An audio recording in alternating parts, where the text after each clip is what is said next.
अस्सलामु अलैकुम बिस्मिल्लाहिर्रहमानिर्रहीम नहमदु नसल्ली अला रसूलिल करीम। सूरह अंबिया के 8 मरकज़ी मौज़ूआत में से हमारा दूसरा मरकज़ी मौज़ू हुज़ूर अकरम सल्लल्लाहु अलैहि वसल्लम है। इसके 6 ज़िमनी मौज़ूआत हैं, जिसमें से पहला है इल्ज़ामात। 6 नुकात है जी।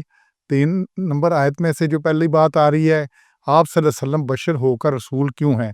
ये बुनियादी मसला रहा है कि उन्होंने आपके हम असर ज़माने के साथ वाले लोगों में से कभी किसी ने ये इल्ज़ाम नहीं लगाया कि आप बशर नहीं हैं, आप कोई और चीज़ हैं, इसलिए हम आपको क्यों मानें। उनका मसला ये था कि आप यहीं पैदा हुए, यहीं पले बड़े, यहीं शादी हुई, यहीं आपकी औलाद हुई, यहीं आपने तिजारत की, सारे काम हमारे साथ कर रहे थे, और अब कहते हैं जी मैं रसूल हो गया हूँ, तो बशर होकर हम रसूल क्यों कर हो सकते हैं, यही कुछ था। और ये बार बार चीज़ में आया है, क्योंकि अब नबी की बात माननी पड़ती है। अगर नबी की बात मान ले तो अपनी सरदारियाँ ख़त्म होती हैं।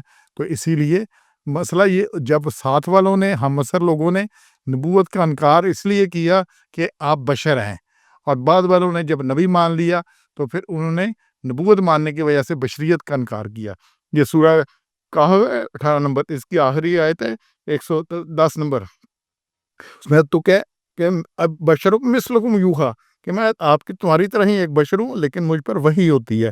इसको देख लें, और ये कुरान इससे भरा पड़ा है, इनसे यही मजमून मुख्तलिफ सूरतों में है, सूरह राद में भी है, बाकी जगह भी बार बार यही चीज़ आ रही है। ये सूरह बनी इसराइल की आयत 94 में भी है, बाकी जगह भी सूरह नंबर 41 की आयत 6 में ये चीज़ बार बार आ रही है।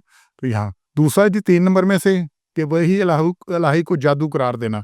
इसमें ये जो आ रही, हल हाज़ा इल्ला बशर मिस्लुकुम, कि क्या मगर मैं एक बशर हूँ तुम जैसा। इसमें भी ये जो भी आ रही है ना बात कि मैं तुम जैसा एक बशर हूँ, बड़ी सीधी सी बात आई है। तो तुम जैसा, ये सीधे सीधे लफ्ज़ हैं। अब इसमें ये फेंट बाट की गुंजाइश। और दूसरी है, तो क्या तुम जादू के पास आओगे, जब देखते हो तो क्या आपको जादूगर करार देते थे कि ये जादू है। तो कुरैश मक्का कुरान की दावत के शदीद मुखालिफ थे, लेकिन इसके अंदाज़े बयान, फसाहत और बलागत और जादू किसी तासीर के खुद भी मोतरफ थे, और कुरान को इसी लिहाज से जादू करार देते थे, क्योंकि जो कोई भी कुरान सुनता इसका असर कबूल करता। हज़रत उमर रज़ियल्लाहु अन्हु कुरान सुनकर ही मुसलमान हुए थे। कुरैश ने मुसलमानों पर ऊंची आवाज़ में कुरान पढ़ने पर पाबंदी लगा रखी थी, और ये पाबंदी हिजरत नबवी तक कायम रही।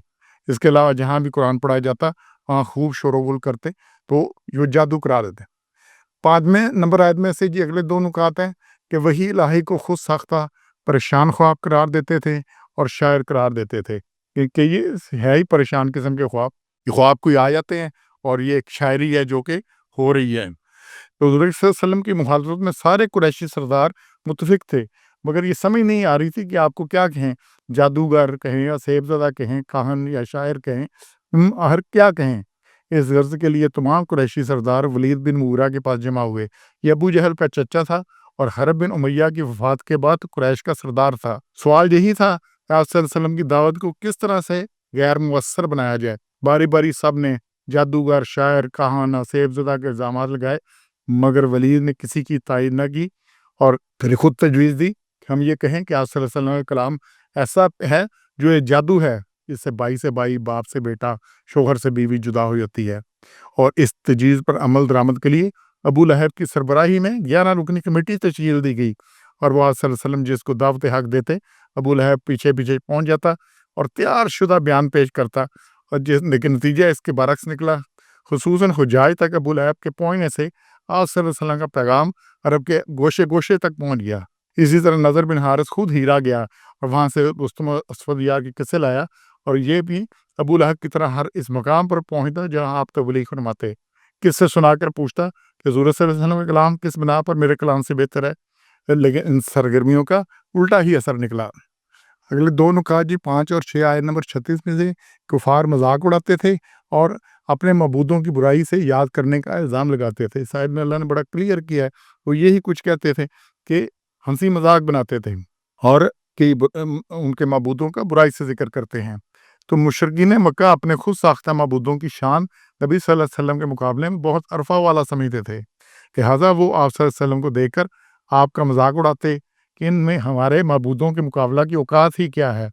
हालांकि आप सल्लल्लाहु अलैहि वसल्लम उनके मबूदों को ना गाली देते थे, ना बुरा भला कहते थे, सिर्फ ये कहते थे कि ये मबूद کچھ اختیار نہیں رکھتے، نہ کچھ بگاڑ سکتے ہیں، نہ سنوار سکتے ہیں، یا اوپر مکھی بیٹھی اس کو اڑا نہیں سکتے، لیکن اس بات کو وہ اپنے لیے گالی سمجھتے تھے، کیونکہ اس نظریہ سے ان کے معبودوں، ان کی اپنی اور آباء و اجداد کی توہین ہو جاتی تھی۔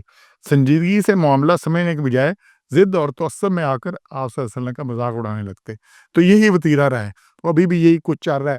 تو آج کے لوگوں نے دور میں جن نبی مان لیا ہے وہ بشریت کا انکار کر رہے ہیں، باقی جو احکام ہیں وہ کفار تب مذاق اڑاتے تھے، آج کہتے ہیں یہ جو پردہ ناقابل عمل ہے، یہ سود کے بغیر تجارت ناقابل عمل ہے، باقی چیزیں بھی جو اسلام کی جتنی ہیں یہ رجت پسند ہے، 1400 سال پہلے لے کے جانا چاہتے ہیں، مذاق ہی مذاق ہے، مذاق ہی مذاق ہے۔ تو یہ سارے مذاق اڑانے والے کا اس زمانے سے آج زمانے میں کوئی فرق نہیں ہے، اور ان کے انجام میں بھی کوئی فرق نہیں ہونا۔ تو اس لیے ہم نے اپنی اصلاح کرنی ہے، عمل میں کہیں کوتاہی یا سمجھنے میں کوئی کوتاہی ہے تو ہم نے سمجھنا ہے، عمل میں کوتاہی ہے اسے ٹھیک کرنا ہے، لیکن مذاق اڑانے والوں میں شامل نہیں ہونا، اور ان کی پوسٹوں کو بھی آگے نہیں کرنا اور بات کو پھیلانا بھی نہیں ہے، ہم تو ورنہ اسی زمرے میں آئیں گے۔ سبحان ربک رب العزت عما یصفون وسلام علی المرسلین والحمد للہ رب العالمین۔